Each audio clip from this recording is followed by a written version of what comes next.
Halo Sobat Biota, selamat datang di Zona Sekolah. Materi pertama, bab perubahan lingkungan. Di materi pertama ini kita akan mempelajari mengenai pengertian dan juga bahan dari penyebab pencemaran lingkungan. Dikutip dari situs resmi Kementerian Lingkungan Hidup Republik Indonesia dalam Undang-Undang Nomor 4 Tahun 1982 tentang ketentuan-ketentuan pokok pengelolaan lingkungan hidup, telah dijelaskan pengertian dari pencemaran. Jadi pencemaran lingkungan adalah masuk atau dimasukkannya makhluk hidup, zat, energi, atau komponen lain ke dalam lingkungan, atau berubahnya tatanan lingkungan akibat kegiatan manusia atau proses alami. Sehingga kualitas lingkungan itu turun sampai ke tingkat tertentu yang menyebabkan lingkungan menjadi kurang atau tidak dapat berfungsi sesuai dengan peruntukannya. Nah, segala sesuatu yang dapat menimbulkan pencemaran itu disebut dengan bahan pencemar atau polutan. Syarat-syarat bahan atau zat yang dapat dikatakan sebagai polutan adalah jika jumlahnya itu dapat membahayakan makhluk hidup karena jumlahnya yang melebihi batas normal atau tidak berada dalam tempat dan waktu yang tepat. Nah, berdasarkan sifatnya, polutan itu dapat dibagi menjadi dua jenis, yaitu biodegradable dan non-biodegradable. Nah, biodegradable ini merupakan bahan pencemar yang dapat terdegradasi. Untuk biodegradable ini itu memiliki struktur kimia yang sederhana, sehingga dapat terdegradasi, didekomposisi, dihilangkan, atau dirombak, baik melalui proses alam maupun melalui sistem rekayasa manusia, sehingga bersifat tidak mencemari.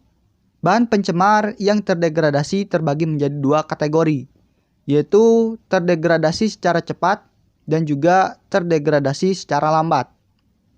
Untuk bahan pencemar yang terdegradasi secara cepat itu termasuk kategori yang bersifat non-persisten, jadi tidak terus-menerus dan umumnya dapat terdekomposisi lebih cepat. Contohnya limbah manusia, limbah hewan, dan juga limbah perkebunan. Sementara itu, bahan pencemar yang terdegradasi secara lambat itu merupakan bersifat persisten dan umumnya terdekomposisi secara lambat, tetapi pada akhirnya dapat terpecah secara sempurna dan menjadi tidak berbahaya. Bahan-bahan radioaktif dan senyawa-senyawa sintesis seperti DDT umumnya termasuk pencemar kategori ini karena proses alam tidak mampu memecah secara cepat. Nah, sebagai contoh DDT itu memerlukan waktu 4 tahun untuk dapat terpecah sebanyak 25%. Nah, pencemar yang bersifat persisten itu harus dihindari dan tidak dibuang ke lingkungan agar tidak menumpuk atau terakumulasi pada tingkat yang membahayakan. Nah, selanjutnya adalah non-biodegradable atau bahan pencemar yang tidak dapat terdegradasi. Bahan ini merupakan senyawa yang tidak terpecah atau terdekomposisi melalui proses alami. Contohnya merkuri dan juga timbal serta senyawanya, aluminium dan juga plastik contohnya. Sama halnya dengan pencemar yang terdegradasi secara lambat, pencemar yang tidak terdegradasi itu harus dihindari keberadaannya di dalam lingkungan, baik di udara, air maupun tanah. Dan juga harus dijaga agar selalu berada pada tingkat yang tidak membahayakan.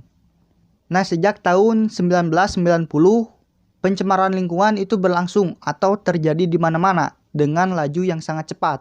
Beban pencemaran lingkungan itu makin berat dengan masuknya berbagai bahan kimia, termasuk logam berat dan juga limbah industri. Nah, di sini ada kata limbah. Limbah ini merupakan bahan buangan yang dihasilkan dari suatu proses produksi, baik industri maupun domestik atau rumah tangga, yang dimana kehadirannya pada waktu dan tempat tertentu tidak dikehendaki oleh lingkungan. Nah, dalam konsentrasi dan jumlah tertentu, kehadiran limbah dapat berdampak negatif terhadap lingkungan, karena dapat menimbulkan pencemaran lingkungan. Setiap hari kita selalu melakukan aktivitas atau kegiatan. Dari aktivitas itu hampir selalu dihasilkan limbah yang merupakan sisa-sisa aktivitas manusia yang tidak bisa digunakan lagi. Nah, berdasarkan jenis bahan penyusunnya, limbah dibedakan menjadi limbah organik dan juga limbah anorganik. Limbah organik merupakan sisa-sisa bahan hidup seperti sampah daun, kertas, sisa-sisa bahan pertanian, semisal jerami, serta sisa batang tebu, dan juga kulit atau kotoran hewan. Karena tersusun dari bahan organik, limbah organik itu mudah diurai oleh organisme pengurai. Nah, meskipun pada akhirnya akan diurai oleh organisme pengurai, sebenarnya limbah-limbah organik itu masih dapat kita manfaatkan kembali, baik secara daur ulang maupun tanpa daur ulang. Sementara itu, limbah anorganik merupakan sisa-sisa aktivitas yang berasal dari bahan-bahan yang tidak hidup atau bahan sintesis, seperti minyak bumi, sisa-sisa bahan kimia, kaleng aluminium, kasa, dan juga besi. Limbah anorganik ini terutama yang berupa bahan sintesis itu sangat sukar atau sulit untuk diurai kembali oleh organisme pengurai. Tidak hanya limbah organik yang padat, limbah anorganik pun dapat dimanfaatkan kembali, baik secara daur ulang maupun tanpa daur ulang. Nah, limbah ini berdasarkan wujudnya ada 3, yaitu cair, padat, dan juga gas. Limbah cair adalah segala jenis limbah yang berwujud cairan, berupa air beserta bahan-bahan buangan lainnya, baik yang tercampur maupun yang terlarut dalam air.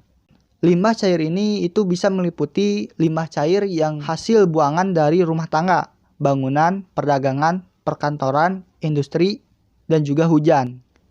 Limbah padat, ini merupakan limbah yang terbanyak di lingkungan.